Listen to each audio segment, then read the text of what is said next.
Good Tuesday morning, everybody. I'm Dwayne Nelson. A Florida man convicted of kidnapping an infant and taking a car by force in Greene County will be spending time in a federal prison. A judge in U.S. District Court in Greenville ordered David Jackson to serve 21 years, to be followed by 3 years of supervised release. Jackson physically assaulted the child's mother last year and then drove from Greene County to a motel in Miami, where he was apprehended by federal agents. The infant was the subject of a nationwide Amber Alert.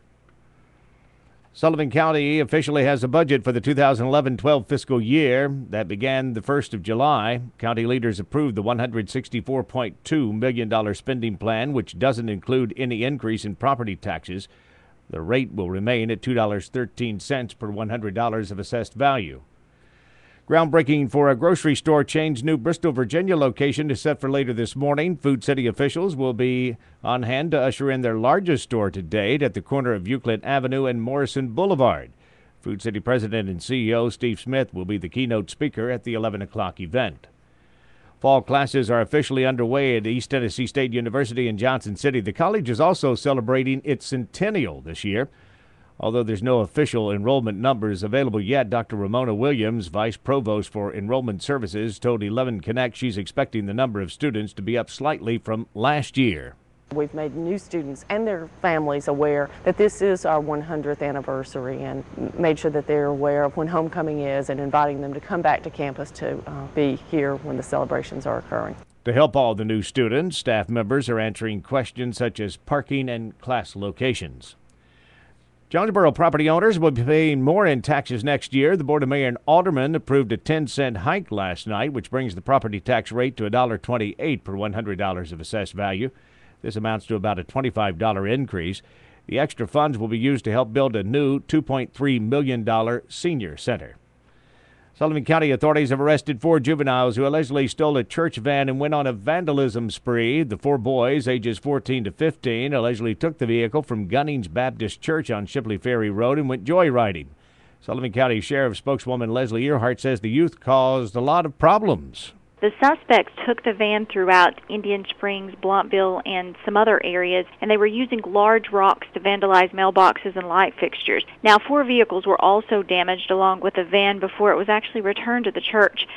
A tip led detectives to the 4 suspects. They've been charged with theft over $10,000.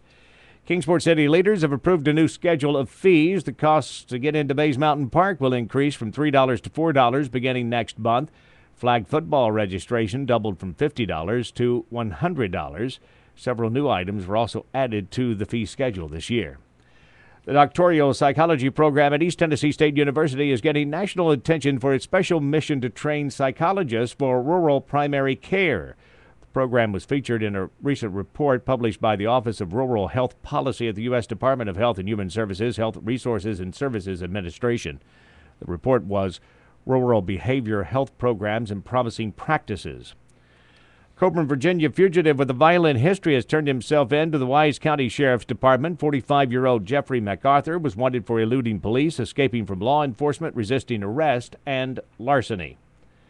Fewer Virginians expected to travel this Labor Day holiday. Wendy Van Kuren is with AAA Auto Club.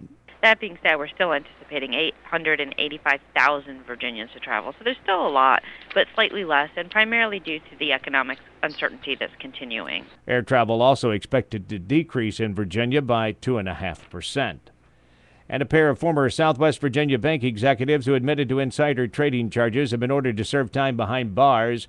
63-year-old Kenneth Hart of Honaker and 58-year-old Gary Lawson of Lebanon, who worked for New People's Bank, pled guilty to conspiracy to defraud the United States and money laundering. I'm Dwayne Nelson. Have a great Tuesday.